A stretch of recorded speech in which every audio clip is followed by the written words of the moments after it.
as we come towards the end, the big question is, will we meet again? Now, what I wanted to share with you is just a few slides on a proposal that we have submitted to the EU for a cost action. We will hear back on October 24th, so there is still some waiting time before we know if this will happen. But anyway, these proposals reflect our wishes for collaboration, and we try to make it happen regardless of this concrete proposal. We may propose again if not. The cost action, if some of you may know this, but this is a support mechanism for networking. It does not finance salary for researcher. It finances the meeting and the networking, workshops, scientific exchanges, doctoral schools. These networks can grow during their existence, so we can enroll new members, for those of you who were not aware of the application. It covers more or less all the European countries and all types of partners. It started from this in the researcher community around people who did information infrastructure studies. Some of them are here, some are not. And then it spread to the friends of these and friends of friends. So that is the starting point. We choose to focus on eHealth architectures, eHealth infrastructures, and with a specific focus on the patient-centeredness, how to shift these toward patient-centeredness.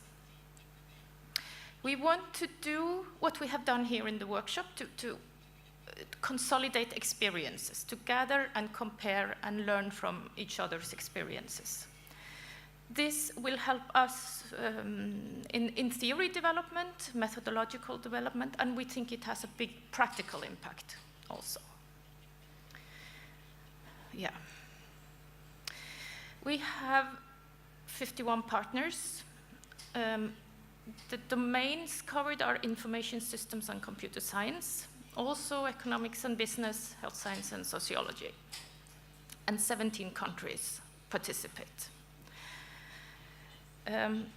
It's mainly a university or a researcher-dominated network. That's the nature of it. And Scandinavian presence is relatively strong. UK presence is strong. And also from Italy, we have Luis. We have in Trento, Bruno Kessler Foundation from the universities. And we have also, I'm very happy to say, COOP 2000 choose to participate. We're happy to have this experience. And also, through these links, the patients' associations of Italy. The other partners, some are technology vendors. We have some health providers also participating. We will focus on learning from experience, as I said. While much of the rhetoric on eHealth addresses what is the best solution, we want also to shift the learning towards learning also from how to get there, not just the goal, but the process, the road there. We think this is important for success, to reflect on experiences and learn from this. We will address what does it mean to become patient-centered. What are the concrete criteria needed? How does it reflect to IT systems and infrastructures? And how should we design these systems? Yeah, we have 4 work groups. One is mainly on the theoretical angle of how to understand the evolution of these infrastructures. The second, more specific on patient-centeredness, and the third, more practically oriented towards architecture principles. And the fourth, the dissemination and networking activities. So the concrete thing we proposed are work group meetings, open workshops, and then the research exchange, the short-term missions where people go for 3 months to other countries, and training schools. And of course, I know it will be very tempting for all the participants if we propose the beautiful city of Bologna for some of these events. So I think that's a very likely scenario. Two other small things in relation to this. We have already started this kind of comparative work. We have in the process of preparing a book with Springer that gives us stories, the trajectories of several European cases. The book will have one theoretical part and then two parts with empirical case studies on e-prescription infrastructures and on the citizen-oriented, patient-centered infrastructures from different countries. We will tell the story of the evolution of this. This will be an open access book, so available over the internet to anyone. And we plan to organize launch events in the different countries where the authors come from. So even that you may hear of this autumn. Finally, the work we do currently with Mirja Grisot and myself in Oslo, and also Ola Hanset is affiliated, is a research initiative called Center for Connected Care, addressing patient-centeredness. We have health provider partners, technology or industry partners, and then also research partners.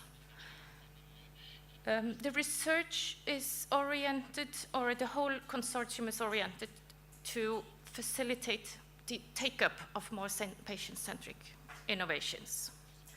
And we are addressing the change, the transformation that is necessary of the healthcare system and the public administration and the industry to facilitate this. This may not be easy to see, but there are three themes around the patient in the center. Patient-centricness. Paul mentioned this just now, how to engage citizens, how to make it happen, what kind of methodologies can we employ, what kind of tools to create the services. They are often created from the healthcare perspective and not really from the patient's perspective. Adoption and diffusion is another theme. The existing organizational structure, the legal system, the way things are financed, they hinder the shift to patient-centered models. These barriers and what we can do is another research theme. And there will be concrete initiatives on innovative procurement, on innovation accelerators to examine and change these barriers. Third theme is infrastructures, innovative infrastructures. That is the theme for our group from the informatics department. One work package to tease out what are the needs. We will study a home hospital for children with Oslo University Hospital, where children are admitted, virtually admitted, but they live at home with their families for long-term treatment, and they get ambulant care, and also the remote monitoring of chronic patients, and also a more architecturally oriented package. So this is our ongoing activities.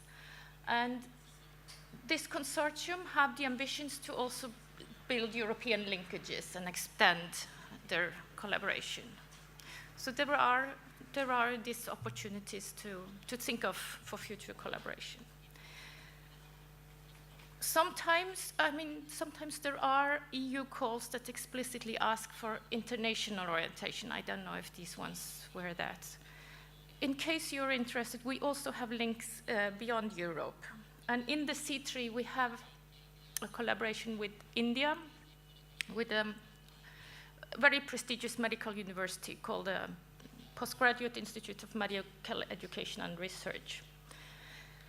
The thing we'll do there is also take these ideas of patient-centeredness into that context. Specifically, we will work with the public health department on mother and child health, where the tools, the information tools, are not patient-centered. They are designed from the state government's needs. The logic is the administrative. It's not the care, it's not the patient. So a living lab, redesign of tools, and also defining more research. There is also a big hospital here and many opportunities to look at patient-centeredness in a different setting with another scale. This is huge. Another type of division between public and private services. So this could be interesting. And beyond that, our colleagues work with many other countries in the world on health IT. This is open source software used by the health administration. Also, there are lots and lots of data coming in, and analysis is still limited. So even even this domain has the opportunity to look at the big data qualities, the potentials for doing something more on a global scale. Yes, these were very quickly some possibilities for future collaboration. And bene, yeah, grazie Margunn.